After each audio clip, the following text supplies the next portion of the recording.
ভাই শোনেন, ব্রাজিলের সাপোর্টার কি বলে আর্জেন্টিনার ব্যাপারে? ভাই শেষ পর্যন্ত লিওনেল মেসি ও যুক্তরাষ্ট্রের প্রেসিডেন্ট ডোনাল্ড ট্রাম্পের সাথে দেখা করলো ভাই। ভাই এই জিনিসটা দেখে অনেক খারাপ লাগলো। ভাই আমরা নেইমার ফ্যান, তাও মেসিকে অনেক ভালোবাসতাম, সম্মান করতাম। তবে বর্তমানে ইরানের সাথে যুদ্ধ চলতেছে ইসরায়েল আর যুক্তরাষ্ট্রের, আর ঠিক সেই মুহূর্তে মেসি যায় যুক্তরাষ্ট্রের প্রেসিডেন্ট ডোনাল্ড ট্রাম্পের সাথে দেখা করলো ভাই। ভাই জিনিসটা খুবই খারাপ লাগলো। তবে আমার কি শোন পাগলা, ব্রাজিলের সাপোর্টার, তোর বাবা কি বলে? ইরানের উপর ট্রাম্পের হামলায় খুশি হননি মেসি, বরং মেসিকে মিথ্যা কথা বলে নিয়ে যাওয়া হয়েছিল হোয়াইট হাউসে। এমনকি এমন ভাবে সাজানো হয়েছে ঘটনা যা না বুঝেই ফাঁদে পড়ে তালি দিয়েছিলেন মেসি সহ সবাই।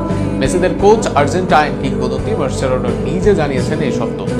আরও থাকছে প্রতিবেদন। ইরানের উপর অত্যাচার ও মার্কিন সেনাবাহিনীর প্রশংসার কথা বলতে তালি দিলেন মেসি সহ সব তারকারা। তাতে করে সমালোচনার শিকার হয়েছেন মেসি, কিন্তু ঘটনার পেছনে লুকিয়েছিল ভিন্ন কিছু। ইন্টার মায়ামির প্রধান কোচ মার্সেলোনো দাবি করেছেন, হোয়াইট হাউসে যুক্তরাষ্ট্রের প্রেসিডেন্ট ডোনাল্ড ট্রাম্পের সঙ্গে সাক্ষাতের আগে দলকে যা বলা হয়েছিল তা মেনে চলেনি ট্রাম্প।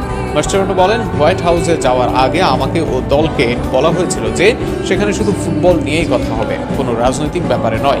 অর্থাৎ মেসিরা নিশ্চিত হয়েই ছিলেন ট্রাম্প যা বলছেন তা ছিল ফুটবল নিয়েই, কিন্তু ঘটনা গড়ায় ভিন্ন দিকে। তবে সবচেয়ে বেশি আলোচনা হয়েছে যে ঘটনা, সেটিও ছিল মেসিদের জন্য একটি ফাঁদ।